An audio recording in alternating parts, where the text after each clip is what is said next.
Tak, og vi overvejer nu det med Pride Square hele året. Tak for ordet. Hvor er det fantastisk at se så mange. Mærke jer og mærke festen.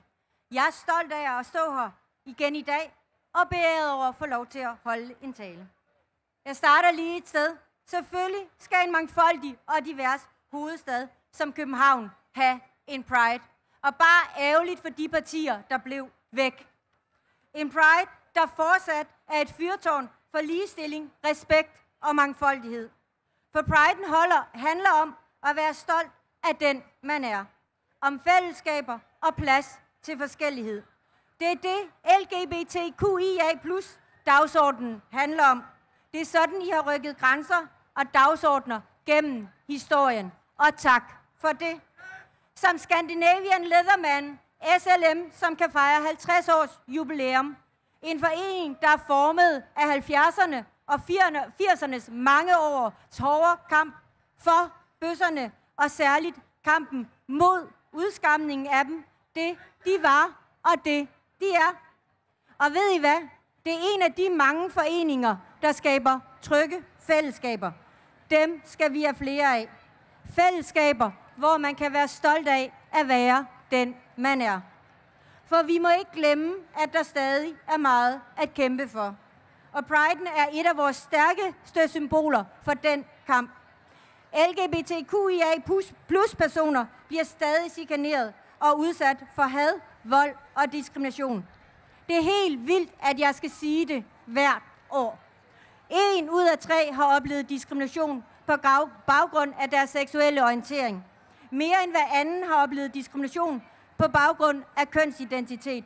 Og op mod 3.000 personer udsættes årligt for vold på grund af deres LGBTQIA+-identitet. Og homofobi rammer også vores børn. 93% af LGBTQIA+-elever har oplevet skældsord i skolen, og 64% har haft selvmordstanker. 64%. Bare WTF, når nu jeg ikke må bande. Og i sporten og på arbejdspladserne er der også problemer. Der er så meget at kæmpe for. Så meget vi kan og skal gøre bedre. Vi skal stå sammen om LGBTQIA+-sagen og kæmpe med oprejst pande. Vi skal alle sammen tage ansvar for, at endnu flere kan være sig selv with pride. Så en kæmpe tak til alle jer, der tager kampen. Som 40-års jubilaren Pæn Idræt, der hver dag skaber sportslige fællesskaber for næsten 2.000 mennesker. Og Tegnbuen, der arbejder for inklusion af døve og hørehæmmede LGBTQIA+-personer. Så kæmpe stort tillykke, det var sådan her, med 40 års jubilæum.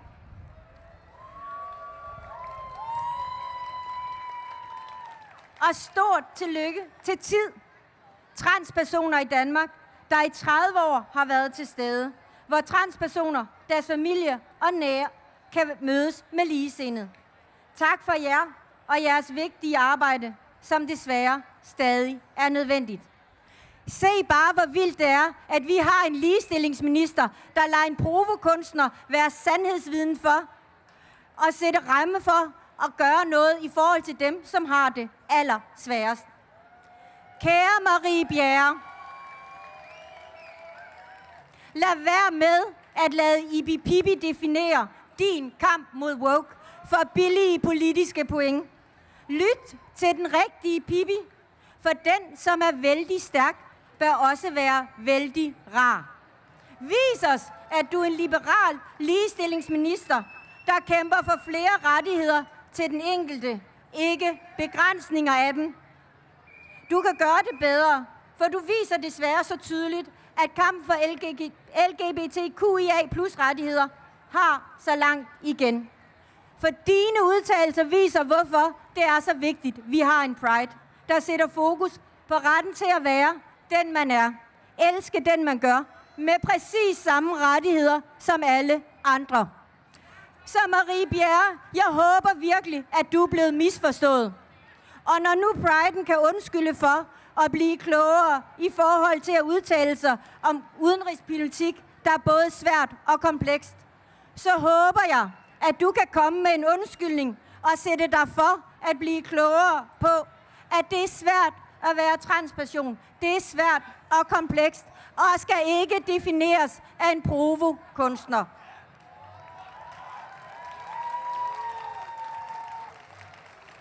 Nå, så er det slut med at være sur. Tak for, at I har arrangeret et helt fantastisk program og har haft en helt fantastisk uge, der sætter fokus på alle de rigtige og vigtige dagsordner. Så lad os fejre det. Lad os danse lidt mere. Ha' det dejligt. Og så sørg for, at I i aften har verdens bedste fest. Kys hinanden. Tal med hinanden. Og husk at holde af og om hinanden. Tak for ordet og have en helt fantastisk Happy Pride.